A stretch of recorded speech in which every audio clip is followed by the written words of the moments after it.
and welcome back to the second day of the NBPLA, George Washington University HBCU Summit. Day one was an awesome day. We had students from all over the country from HBCU. So students that are on now and NBPLA members, welcome to day two. I am so excited to have I call the queen fighter for HBCUs in the country on this panel with us this morning. If anyone know the Congress lady, you know she is passionate about her babies at HBCUs, and we love you for that. At this time, I have the pleasure of introducing Mayor Stephen Reed, who is a good friend of mine and also the first Black mayor of the historic city of Montgomery, Alabama. It's an honor to have him do a video introduction of Congresswoman Adams at this time. We'll turn it over to Mayor Reed for his video introduction. Thank you for that introduction. It's an honor to join you for the National Black Professional Lobbyists Association's inaugural HBCU Summit on Campaigns, Politics, and Government Affairs. The seeds for the National Black Professional Lobbyists Association were planned here in Montgomery, Alabama. We are so proud to see how this organization has grown from a mere idea to having more than 120 members across 19 different states. Alabama is home to 14 HBCUs. Alabama State University resides right here in the state's capital city. And as a graduate of Morehouse College, I know the pride, grit, and confidence that historically Black colleges and universities strive to instill in their students each and every day. It's these same values and traits that have led HBCU graduates to the highest levels of corporate leadership, to shape the nation's greatest movements, and to lead our governments forward from city halls to the halls of Congress. There's no finer example of that excellence than Dr. Alma Adams, Congresswoman from North Carolina's 12th Congressional District, a graduate of North Carolina A&T University, or NCAT as my friends like to say. Congresswoman Adams' career is marked with firsts. She began her political career as the first Black woman ever elected to the Greensboro City School Board and also served on the Greensboro City Council. She was later appointed by her peers to serve in the North Carolina General Assembly, where she chaired the North Carolina Legislative Black Caucus. Among her many accomplishments in the state legislature, she successfully led the state's first minimum wage increase in 9 years. But her passion has always been laser focused on serving students and ensuring access to a quality education for all. It shows in the 40 years Dr. Adams spent teaching art history at the great Bennett College. It shows in the $1.3 billion in funds for HBCUs she helped procure to rebuild their campus infrastructure. It shows in her visionary leadership to create and co-chair the Congressional Bipartisan Historically Black Colleges and Universities Caucus, another first. It shows in her consistent willingness to pour into HBCUs and the brilliant students they produce. Congresswoman Alma Adams is HBCU strong, and I'm honored to introduce her to you today. I wish I could be there with you, but I hope you enjoy the summer without me. Take care and thanks so much. Again, we'd like to thank Mayor Stephen Reed, the first Black mayor of the city of Montgomery, Alabama, for his warm and kind words, which were very on point, describing our keynote speaker for today. At this time, I'd like to introduce again Congresswoman Alma Adams. Good afternoon, and thank you, everyone. And Mayor Reed is a first. That's great to hear. I am Congresswoman Alma Adams, and I want to bring you greetings from North Carolina's 12th Congressional District, home to more than 900,000 residents of Charlotte, Mecklenburg County. And I'm happy to be speaking to you all as we're closing out this HBCU Summit. But I do want to thank the National Black Professional Lobbyists Association for hosting this week's event and for the invitation to speak to you today, particularly to the dozens of students we have joining us. That students have been my passion for so many years. I also bring you greetings from the Congressional Bipartisan HBCU Caucus, a bipartisan, bicameral coalition of 109 members dedicated to the cause of seeing that HBCUs and their students not only survive, but thrive. So let me begin by saying that HBCUs are my life's work. I grew up in Newark, New Jersey. I graduated from Westside High School there. An HBCU in Greensboro, North Carolina A&T, made a committed investment in me. They molded and shaped me into what they knew I could become. And I earned 2 degrees from North Carolina A&T, and I taught 40 years at Bennett College, also in Greensboro. As a professor, I saw firsthand the experiences of students, of faculty, and the support staff at HBCUs day in and day out. I saw their needs, the needs that arise from a legacy of discrimination and neglect, and I vowed to make a difference in righting some of the wrongs. So my observations ignited a spark within me. I decided to affect positive change in my community and beyond, like I know each of you will do. I began my career in local and state politics, and I often say that politics is local, and indeed it is. I was the first African-American woman elected to the Greensboro City School Board, and then I went on to serve 9 years on the Greensboro City Council, and then I went on to serve 10 terms in the North Carolina House. And so now today I'm able to walk in the halls of the United States Congress, carrying me with the lessons that I learned in local politics and remembering these lessons as I advocate for people in my district and beyond, and for students, all 300,000 who attend our HBCUs across this country. I never forgot the needs of HBCUs, and with those needs in mind, I founded the Congressional Bipartisan HBCU Caucus for 3 key reasons. First of all, I wanted to begin a national dialogue around our nation's historically Black colleges and universities. From humble beginnings, our HBCUs have built today's Black middle class. They confer $15 billion in economic productivity in their communities, and we create 134,000 jobs. And so that makes HBCU issues not just a Black issue, not even just an American issue. HBCU issues are international issues. And so the success of our HBCUs touches almost every macro level conversation happening in our country today: building generational wealth, rebuilding our nation's failing infrastructure, and ending this pandemic once and for all. So you can't have these conversations without the presence of the schools that prepare more of our nation's Black doctors and teachers and lawyers and engineers than any other institution of higher learning. However, starting the dialogue is not enough. So people ask me if I miss teaching, and I tell them that I miss my students, but I don't really miss teaching, because I have been educating right here in Congress as well from day one. And the second prong of the caucus is to create and to educate members of Congress and their staffs on the issues impacting our HBCUs and their historical impact, not only in the Black community, but in our country overall. You know, when I founded the HBCU caucus, there were some members who couldn't even pronounce HBCU, and they didn't know what it meant. But now, due to the work of leaders in Congress, and most importantly, the HBCU community, no one worth their salt can fail to mention the importance of HBCUs to our higher education system, to our economy, and to our social fabric. And since I am so very passionate about HBCUs, I want to just take a moment to share the history of HBCUs with all of you. As I've mentioned, HBCUs have a unique place in American history. They were founded beginning in the 19th century and continue to serve and guide Black students in the face of slavery and segregation and Jim Crow. And as we as a society continue to evolve, so did HBCUs, responding to the needs of our students and society. And so today, we have leaders in the highest echelons of our government who are graduates of HBCUs, such as our Vice President Kamala Harris. It's clear that the education and the impact of HBCUs are far-reaching. And it's also clear that the old quote that says that education turns information into behavioral transformation, that rings true. That education campaign brings to me the third and final prong of the caucus.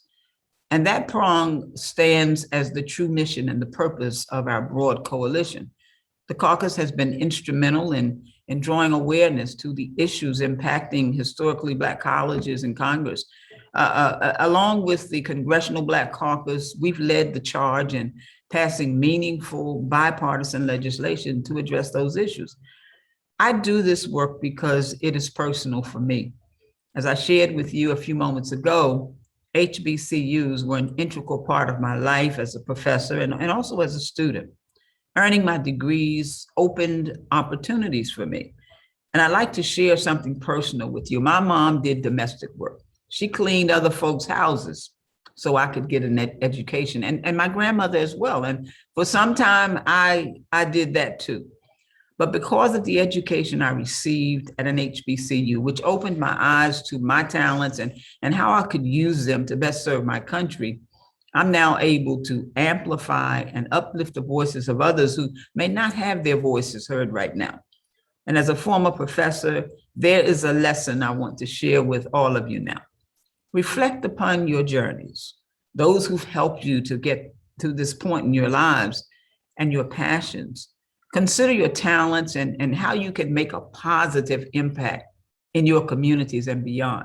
Because pursuing careers in service of our country is certainly one way to make a positive impact by amplifying and uplifting the voices of those who need to be heard. You know, I mentioned that North Carolina A&T was where I got my start. They made a committed investment in me. They took this poor Black girl who walked those ghetto streets of Newark, New Jersey, and they believed in me, and they molded and shaped me into what they knew I could become. And then I want you to take that first step, which can be the most challenging in fulfilling your dreams.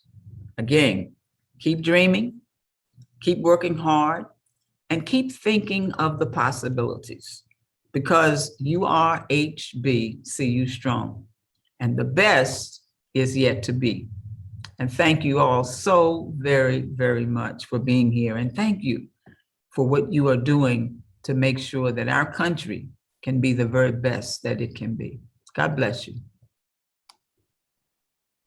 Thank you so much, Congresswoman. We have a question from Khadija Bryant. She asked, is policy memo / brief writing a good form of communication for constituents to reach out to their representatives with an issue and/or solutions to a problem?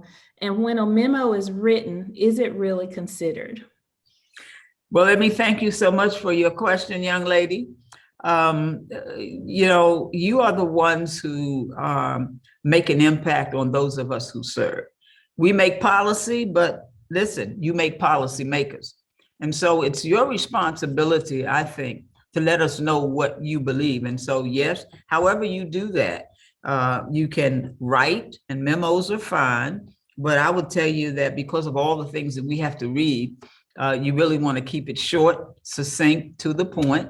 And so even if you do bullet points, I mean, that tends to be a good thing. But listen, we're pretty tech savvy. So send us a text, you know, tweet if you want to do it that way. But always make sure that you communicate and get in touch with your members, because clearly if we don't hear from you, we're going to do what we think is best. And sometimes what we think is best is not what is not really what's best or what you need. So try to be proactive. Stay up, stay in tune with what's going on so that you're responding beforehand before we make those decisions. Now, every politician doesn't operate the same way. I try to find out from my constituents, and I ask my staff, well, when we get ready to vote on something, what's been coming in terms of responses and so forth from my constituents. So you do matter, but you've got to speak up and make sure that we know what you're thinking about. So thank you for that question. Thank you, Congresswoman. We have another question from NBPLA member Susan Kennedy. She asked if you could give us an overview of the impact that the infrastructure and reconciliation bills could have on HBCUs across the country. Well, let me just say that I don't believe that we can build back better without building HBCUs back better. Our schools are almost 2 centuries old when you think about it. We have a backlog of deferred maintenance right now across these campuses across the country of $25 billion.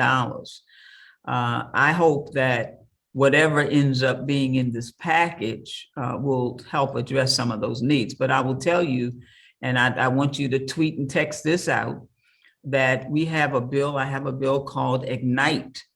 And that bill is intended to light that flame for our HBCUs to help with not only restoration on the campuses, new infrastructure, to also deal with some of the aging facilities that we have. And it's a grants program, but it's going to help every school.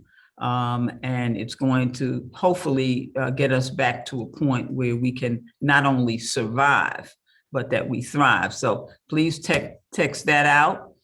Ignite HBCU Excellence, the Ignite Act. And it's, I'm trying to think of what the number is. It's 32. Okay, John, give me the number. 3294. Yeah, 3294. Text that out. Tell your members of Congress that we should be supporting 3294, Ignite HBCU Excellence. And students, there's so many of you across the country. You have all kinds of contacts. Let's do that so that we can build our HBCUs back better. Yeah, and to that note, Congresswoman, we want to thank your Chief of Staff, John. We have been working with him, and he has given us that directive.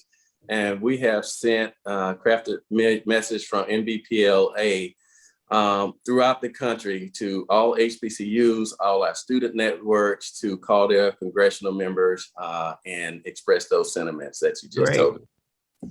Thank you, my brother, for doing that. Yes, ma'am. Okay, and Mr. Jerry McCants, who's also an NBPLA member, has asked that you expand on legislation providing economic impact to HBCUs, which I think you've done that, Congresswoman. Are there any other bills or legislation pending that could impact HBCUs that you'd like to share with us? Well, we have, we've passed the Futures Act, which came out, I think it was last November, and it was $255 million in that bill slated for MSIs and HBCUs, 86 million of those dollars, permanent funding for our schools, focused on STEM. As you know, our graduates from HBCUs, 47% of, I believe, STEM graduates are from HBCUs. 20%, or I think 18 to 20% of all students, African-American students with degrees, got those from HBCUs. So we are clearly having an impact. We have also among our HBCUs 19 1890s, where we are focusing on many of those schools are in rural communities. North Carolina has one 1890. They're all over the country, not in every state, but there are 19 of them. We're training, we're using that to help with the research and training so that we've got a lot of people retiring and farming and agribusiness and all of that. And so we're trying to make sure that we keep that pipeline as well. Armani McQueen, who is an NBPLA student member and attends Alabama State University here in Montgomery, Alabama, asks, how can students get actively involved in the political process and fighting for more resources for HBCUs? Well, thank you for your question. And let me say that it is absolutely essential that students become involved. I would say, first of all, if you're not registered to vote, you need to be registered. Because if you're not registered, you can't vote. And if you don't vote, you're not counted. And if you're not counted, guess what? We're not going to be heard. And so in order for you to be heard, you have to let politicians like myself know that you're going to follow not only what they're doing, but that you're going to make your voices heard and let us know what it is you need. I've been in situations, as I said, I taught for 40 years at Bennett College, and of course, Bennett bells are voting bells. Shout out to the Bennett bells in Greensboro, who has, even though it's a small college, has a tremendous not only voter registration but voter turnout up in the 80%. And so that means that we were able to, at that time, get the first African-American female mayor. So you can really have that impact. Numbers make a difference. So that would be the first thing I'd say to you. Make sure that you're registered so that you can continue to stay involved and that people will take you seriously. The second thing is I think you need to be real firm about what it is your schools need, what it is you need as students. Whether we need to, we have expanded Pell.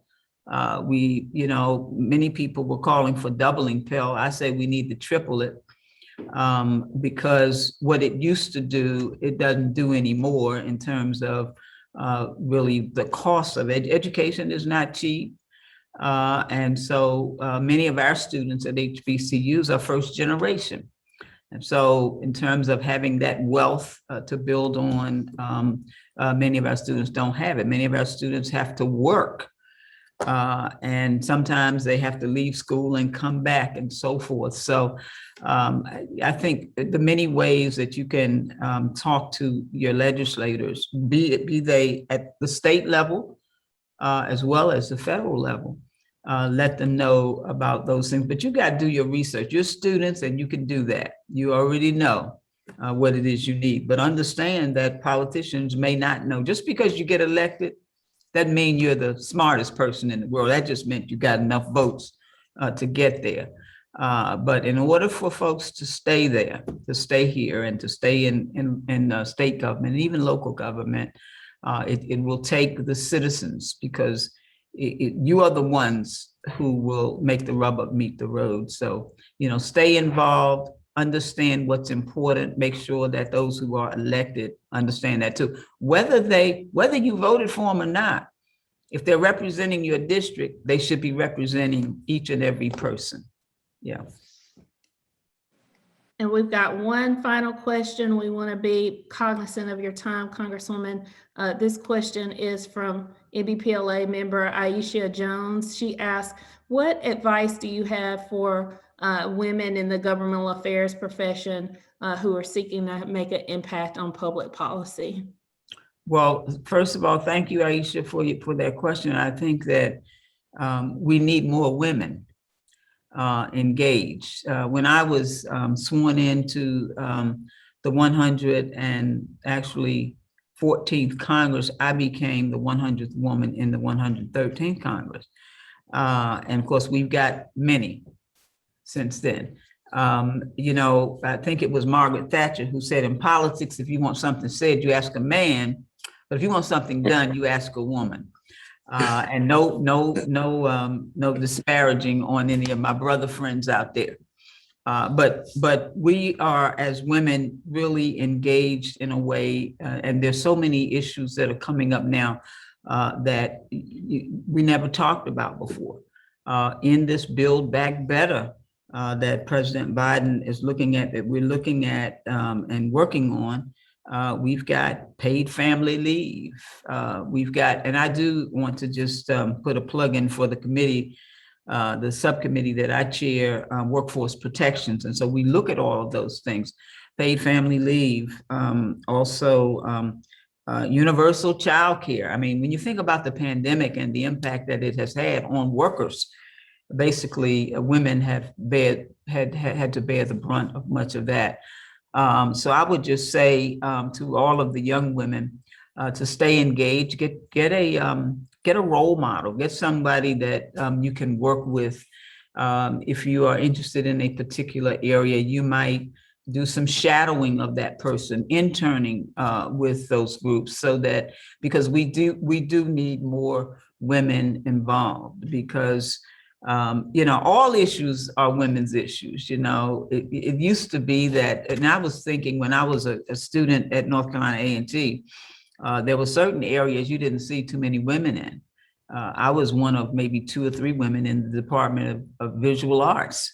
I remember a young woman, I think she was from New York, who walked around with the T-square and all of her stuff. She was in engineering, and we all thought that was really weird, but that was way back in the 60s. But, like I'm saying, we are engaged in every occupation and do it really well. I was telling my youngest granddaughter, I went on a Codell, I think it was last year, the year before last, and I brought a photo back, and I said, guess who was driving the plane?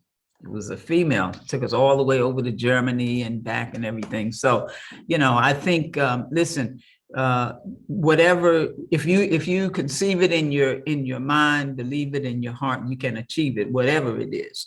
And that's what my mother, who, like, as I said before, she only had a 10th grade education, but she was a smart lady because she understood the value of education and how important it would be in my life, and said, well, you're going to college. And I wondered, well, how am I going to do that? We don't have any money. But, the sky is the limit. And I would just say to all of the young people out there, just believe in who you are. And listen, that's one thing I say about an HBCU. You won't get an HBCU education everywhere else. And I'm not disparaging any other school, but I know what we do for students like me and I'll just be real honest, I came not fully prepared to do college work and wasn't encouraged in high school to even go on to college. Well, why don't you go take a trade or something like that? Weren't many students in my high school that looked like me. But I'm glad that, my mother stayed on me and my extended family and so forth. And I came to North Carolina A&T, who said, okay, you have to, we're gonna give you 2 remedial courses now. They don't call that remedial today. I don't know what they call it, but I had to really show that I could do the work, and I was able to do that. And was able to go on, finish my bachelor's and master's degrees from North Carolina A&T. And I went on to get my PhD from the Ohio State University only because of the North Carolina A&T and HBCU. So folks, we are HBCU strong. Just remember that and know that, listen, we're in the White House now. Okay, it's not a Harvard graduate, and I'm not disparaging on Harvard, but I'm just saying our schools have certainly a record of not only quality education, but giving students a quality experience in terms of who they are as individuals. And that is so important. That you leave college. And I have a grandson right now. My youngest grandson is a junior at Howard. Now, he didn't want to be an Aggie. Shame on him, because we beat up on those bison over there. But I said to him, as long as you go to an HBCU, Nana's money will follow you. He's doing very well there. Howard's a great school. And I'm very proud of him. My daughter is a graduate as well of North Carolina A&T, and so was with their grandfather. So it's for young people who need that extra support, who will be nurtured. That's where it's going to happen. HBCU. Thank you so much, Congresswoman. We know, first of all, your time. You've given us 30 minutes of your time, and I could give you some more. I'm waiting for the call. I'm watching the clock. We're still in recess, so if there's another question, I'll be happy to take it.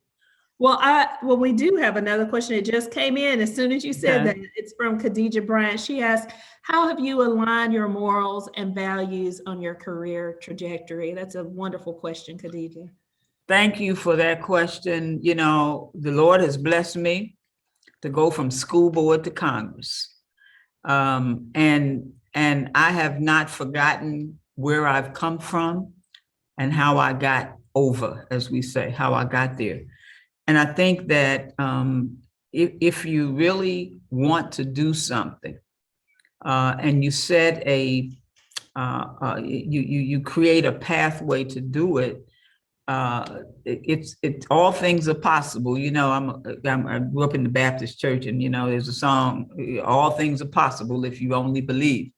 And so I believe that, but I think you have to balance your time. You know, I have two children, they're adults now. My daughter's a principal in Guilford County. My son works with autistic children, but you know, you have to have some values and the things, you know, there's a verse that says, you train up a child in the way they should go, and they will not depart from it. Now, you know, what you learn, there's a book that says everything you need to know you learn in kindergarten, and I can't remember who wrote it, but I've read it several times. It's a great book, and that's true. And those, to me, are the values that you capture. So when you come to even when I was in the North Carolina House, you know, you are who you are. You should continue to be who you are, and you take those values with you. And those are the things that help me in terms of the decisions that I have to make about people. Now, you know, I have 4 H's that I work on: housing, higher education, healthcare, and hunger. All those things impact not only my district, but the nation. And as we've seen with the pandemic, it's been a serious, serious problem. It has unveiled and uncovered a lot of the disparities and inequities that we have. And so I grew up without health insurance. My mother did. I had a sick sister who was 2 years older, sickle cell anemia, died 2 weeks before her 27th birthday. And I would have to get up 3, 4 in the morning with my mother, and we went to the emergency room. That's where we got our care. And so I think you have to have some compassion for people, but oftentimes if you live it, you know it. If you've never been hungry and your belly's never growled, then you don't understand when I say we've got to increase SNAP. You know, I do sit on the agriculture committee. So I think you bring your values with you. And again, whatever you learned growing up and what you learned in kindergarten, you know, take somebody's hand and help them across the street. You know, as you climb Jacob's ladder, and as I say to the women, Jennifer's ladder, you want to always reach back and help somebody else come up to where you are. So, you know, you don't make it in this world without some help, and you have to remember how you got where you got, and then you have a responsibility to help others move up that ladder that way. So that's been sort of, you know, you need to do the right thing because it is the right thing, not because it's politically expedient, but because it's right. And so that's kind of how I try to live my life. That's how I've been taught. You know, my mom passed away in 2015. She did see me get sworn into Congress. She was 90. And I still remember those lessons that I learned at home. Yeah. Congresswoman, I want to take a point of personal privilege since you please do. You know, the NBPLA is we're really focused on state and local governmental affairs, understanding that that's very much connected to what happens in DC. But I'm wondering if you could talk with our students in particular about the impact that local government and state government has on their day-to-day lives. You've got a very unique perspective, having served at every level of government. Can you talk with us about that local and state government? And thank you for that question, because who represents you in Congress is largely based on who represents you in your state house. And so I tell, and state senate, and I tell students all the time, all politics are local, and that's true. But just think about what's about to happen and what's happening now. In many states, of course, everybody experienced or went through the census. And so that means that your communities grew, or they, in some respects, of course, North Carolina has really expanded. But it's the state legislature that will redraw the lines and will redistrict. And oftentimes that gets very political. Sometimes it's like it goes down party lines. And so if they're going to redistrict, they're going to determine whether Alma Adams will be representing this 12th district or whether someone else. And to be real honest with you, I've had 5 different configurations since I've been here in Congress in the 12th district. The 12th district began when I ran, of course, 20 years or so ago, and I think Congressman Mel Watt represented the district. It crossed 6 counties. It crossed 6 counties when I ran. And he went to work with President Obama. And so they drew my house when I ran for the second time. It was time to redistrict, and they drew my house out of my district. They drew Guilford County out, and they drew it all into Mecklenburg County. So that's the power of your state legislators who draw these lines. And all the time, they're not going to necessarily draw them in your favor. There's some people who've called for redistricting commissions, and some people have been helped by that, and some people have been hurt by that. But the bottom line is you control us. And so you want to make sure that you really get engaged with electing folks who are running for the state house and the state senate, because if you're concerned about the federal impact that we can have on your communities, a lot of that's going to largely depend on who's in those offices. So that's a great question. I would always, but don't just say, some people say, well, I just vote in presidential years. Well, that's crazy. You're not going to impact. You probably will never get to see the president other than on TV, or never get to talk to the president or tell the president what you want to hear. But if you call my office or even your state representative's office, those things are logged in. They know that you're getting ready to vote on something. They know that everybody in your district, pretty much, they think it's a bad idea. Well, you need to take a look at that. President won't hear from you. So I'm not saying we disregard the president, but I'm saying that, and the president doesn't make laws. He doesn't write laws. He signs them.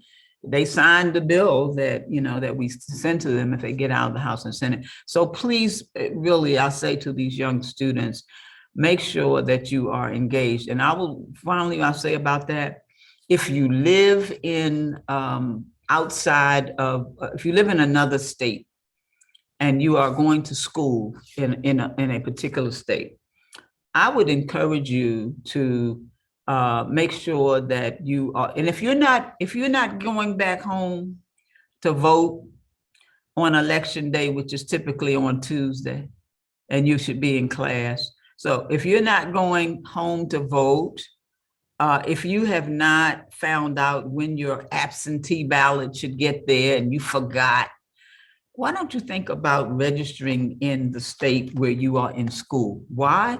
Because you can impact that local city council, that local school board, and they're the ones who are going to determine if you're going to have street lights around your school and all of those things. So think about it. So you probably want to impact them. The other thing that I know, as I've done some research on this, 80% of students who go away to go to school, they don't go back home.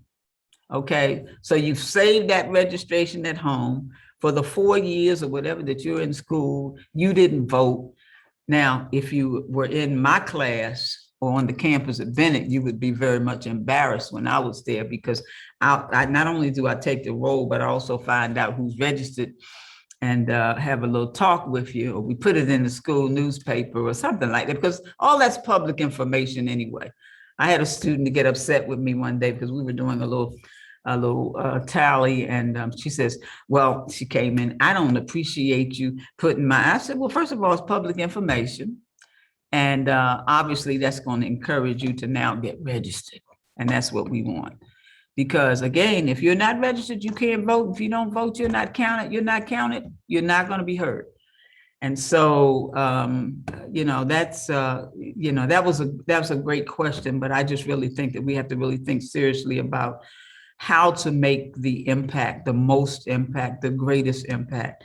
And it's through our vote. I mean, that is as my good friend, the late John Lewis, voting is, it's sacred. It's almost precious, he said. And he was absolutely right on that. So, yeah. So, how I feel about all of that, right? But I never had class on election day. My classes came, we had the van outside, and we just go get in the van and we go down and we vote. And that's what I would say to all of these students: make sure that you registered and that you vote. And if you are in another state, see what's going on there and see how you can, the best way for you to make an impact while you're there. And it's like getting a driver's license, right? If you go back home, re-register, but don't come to school. Never vote at home. And you know what I say about that? If you don't vote at home, absentee or however you want to do it, go home. If you don't do that, and then you miss voting in the city that you're going to school in because you just forgot, you didn't get to register, you're worse than the person who's not registered. Okay? So think about that. So you get to be feeling really bad if you had been I'd say, wow, so you didn't vote at home, you weren't registered here. So who did you help? But anyway. Wow, that's wonderful. I'm so enriched by our time with you today, Congresswoman, and we thank you so much. As I was saying, I know this amount of time in a week like this in DC, where so many things are happening, we are especially grateful for your time. I'm going to turn it over to our NBPLA Chair, Greg Jones, because I know he's going to want to thank you personally. And Greg, then if you can kick it over to our friends at George Washington, Dr. Laura Brown, we will close out for today. Greg? Again, now the world know, and you solidified again why you are the queen of HBCUs. So hats off to you and the work and the fighting that you are doing on behalf of all the students at our HBCUs across the country. As the chair of NBPLA, one of the goals for us was to recruit and expose young students to the government affairs area. We're missing that link so much. And our commitment to you is that use us as a vessel to get the word out across the states, where if you need resolutions from our Black caucuses across the country, we have lobbyists in every state that we can activate to get resolutions to help support your issues. Whatever you need from us to get the message on the state areas, use our network that without any hesitation. At this time, I would turn it over to distinguished Dr. Laura Brown and let her have her conversation with you as she will. Laura? Thank you. Thank you so much.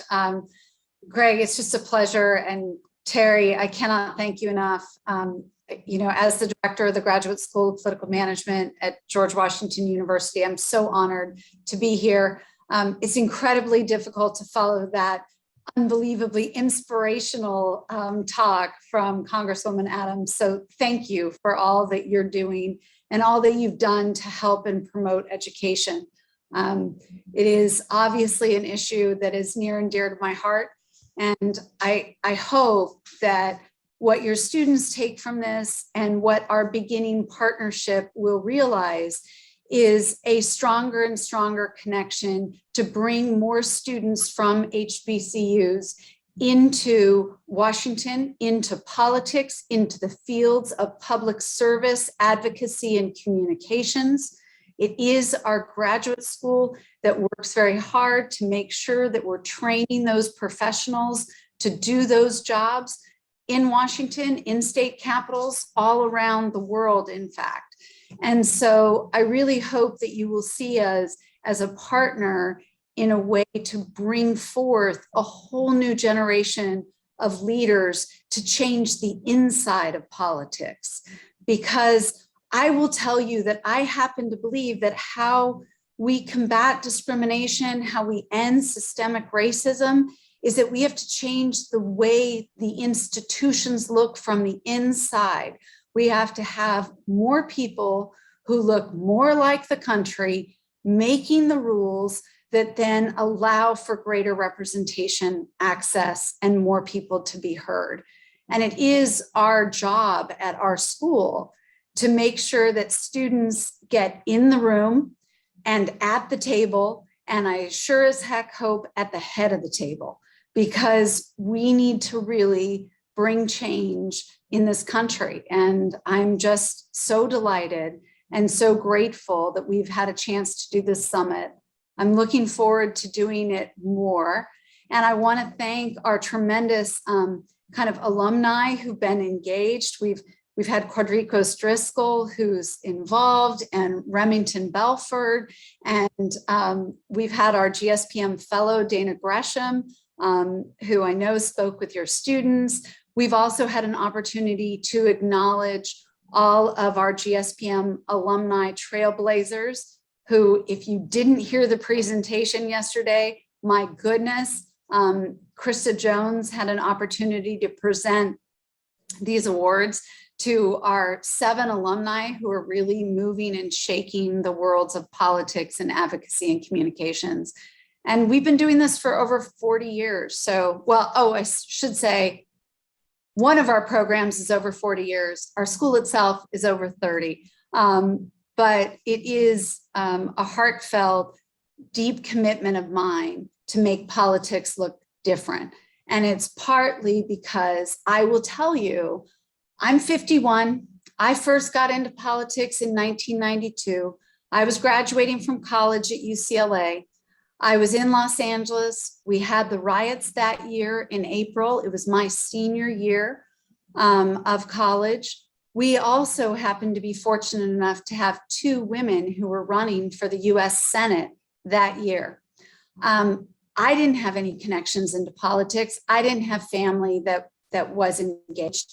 I knew I had to find a way to help out. And so, I volunteered on Senator Dianne Feinstein's campaign, but I also didn't come from a wealthy family. So what did I do? Well, I got a job at Ann Taylor selling clothes.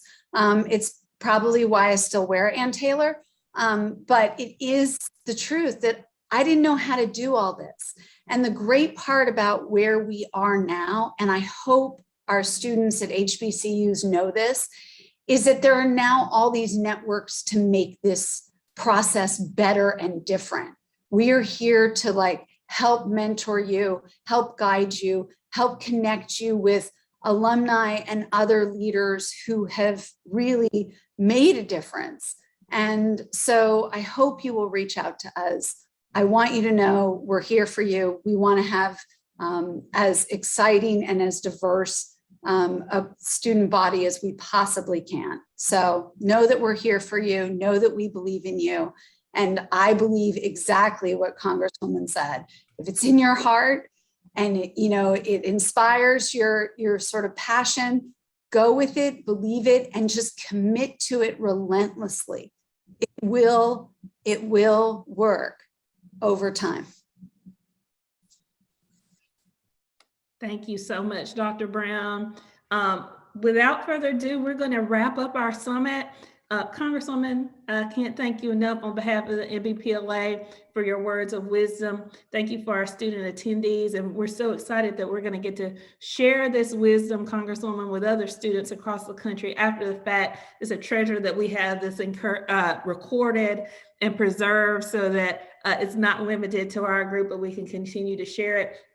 I encourage everyone on the call, if you're not a member of the NBPLA, please check out our website. I've dropped my email in the chat, terry@nbpla.org. Our website is www.nbpla.org.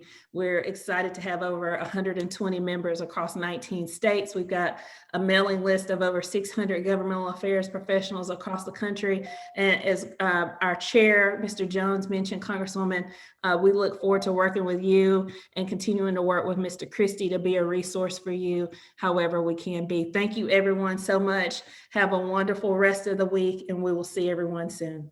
Take care. Thank you. Thank you.